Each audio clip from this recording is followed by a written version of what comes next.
follow to follow. So hindi na po yan ang effective na paraan po ngayon para talagang dumami kaagad ang ating followers dito po kay Facebook. Ang isa po sa pinakamaganda at masasabi natin organic na paraan dito po kay Facebook para dumami ang ating viewers at ang ating pong followers ay ang pakikipag-engage sa kapwa po natin content creator. Yes, pag sinabi pong pakikipag-engage, manonood po tayo ng video ng kapwa po natin content creator. So, depende po sa atin yun. No? Hindi lang po for the sake na may mapanood ka, saglit mo lang pinanood, tapos nag-comment ka na, hindi mo alam yung laman ng content.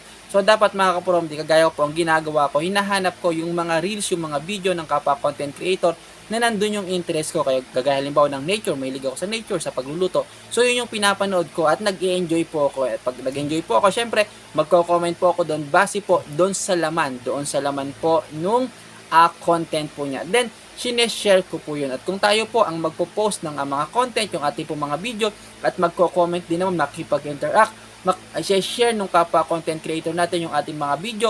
Kung kaya naman nating mag-comment doon sa share nila na magpasalamat, i-acknowledge lang natin sila doon sa ginawa nilang pag-share ng ating pong mga video. Malaking tulong yun para yung mga susunod po nating video ay i-share din po nila. At pag nag-comment po sila ay replyan po natin. Bro mo nag-effort sila, yung iba ang haba pa nung type, ang haba nung comment nila, tapos hindi buwapan sila, hindi mo man lang mapusuan, tapos hindi mo man lang ma-comment back. Siyempre, naiintindihan natin, yung mga malaking content creator, talaga sobrang dami niyan na nagko-comment sa kanilang mga post. Hindi na talaga nila kayang replyan lahat. Pero kung tayo, kagaya ko, na nagsisimula pa lang, hanggat kaya naman nating replyan yung mga comment ng kapwa natin content creator, replyan po natin, makipag-engage po tayo sa kanila, makakatulong po yan ng malaki para agad po na dumami ang ating mga followers at ang mga reactors, no po, yung mga mag-share, mag-comment, mag-like doon po sa ating mga video. So hindi na po tayo na doon sa follow to follow, iwan na po natin yon, yung pamamaraan po na yon.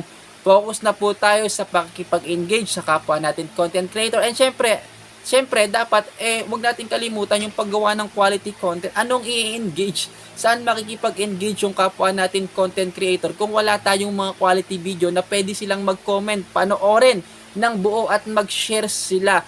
Una sa lahat, mag-focus sa paggawa ng quality content, then sipagan makipag-engage sa ating mga kapwa content creator. For more updates, follow nyo po ako at pakishare na rin ang video na ito. Salamat po!